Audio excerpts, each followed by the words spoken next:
Hello, കഴിഞ്ഞ വീഡിയോയിൽ ഞാൻ പറഞ്ഞിട്ടുണ്ടായിരുന്നു ഞാൻ എൻ്റെ വീട്ടിലല്ലാന്ന്. പക്ഷേ ഞാൻ വന്നപ്പോൾ കുറച്ച് സാധനങ്ങളൊക്കെ കൊണ്ടാണ് വന്നത്. കുറേ നാളെ വിചാരിക്കുന്ന ഒരു പേപ്പർ കട്ടർ വാങ്ങണമെന്ന്. പക്ഷേ വാങ്ങുന്നതിന് മുന്നേ ഒന്ന് ഉണ്ടാക്കി നോക്കാമെന്ന് വിചാരിച്ചു. ഇത് ഉണ്ടാക്കാൻ വലിയ പണിയൊന്നുമില്ല. 2 ഐസ്ക്രീം സ്റ്റിക്സ് എടുക്കുക, എന്നിട്ട് നിങ്ങൾക്ക് വേണ്ട പോലെ പെയിൻറ്റ് ചെയ്ത് കൊടുക്കുക.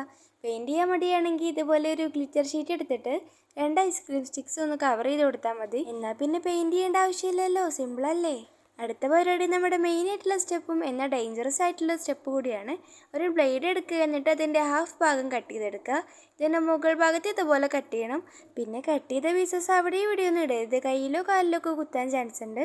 ഇനി നമ്മുടെ ഐസ്ക്രീം സ്റ്റിക്കിലേക്ക് ഈ ബ്ലേഡ് ഒന്ന് ഒട്ടിച്ചു കൊടുക്കുക. ഒട്ടിച്ച് ഡ്രൈ ആയി ഒന്ന് സെറ്റ് ആയതിനു ശേഷം വേറൊരു ഐസ്ക്രീം സ്റ്റിക്കിൻ്റെ പീസില്ലേ, അത് ഇതിൻ്റെ മുകളിലൊന്ന് ഒട്ടിച്ചു കൊടുക്കണം. ഇനി നിങ്ങൾക്ക് വേണമെങ്കിൽ ഇതിൻ്റെ സൈഡ് കൂടി ഒന്ന് കവർ ചെയ്ത് കൊടുക്കുക. ഇപ്പോൾ കാണാൻ നല്ല നീറ്റ്നെസ് ഇല്ലേ. ഇനി കുറച്ച് അലങ്കാര പരിപാടികളൊക്കെ ആവാമല്ലേ. ഒരു വൈറ്റ് പേപ്പറിൽ ഹേർട്ട് ഷേപ്പ് കട്ട് ചെയ്തെടുക്കുക. അതുപോലെ ഒരു പിങ്ക് പേപ്പറിൽ അതിലും ചെറിയൊരു ഹേർട്ട് കട്ട് ചെയ്തെടുക്കുക. എന്നിട്ട് ഇതുപോലെ ഒരു 3 ഞാൻ ഒട്ടിച്ചു കൊടുത്തിട്ടുണ്ട്. ഇപ്പോൾ എങ്ങനെയുണ്ട്, കാണാനൊരു ഭംഗിയൊക്കെ ഇല്ലേ.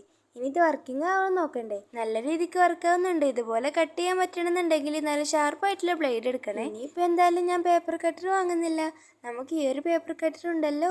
പിന്നെ എപ്പോഴും പറയുന്ന പോലെ ഒരു ലൈക്കും സബ്സ്ക്രൈബും ഒക്കെ ചെയ്ത് സപ്പോർട്ട് ചെയ്തൂടെ.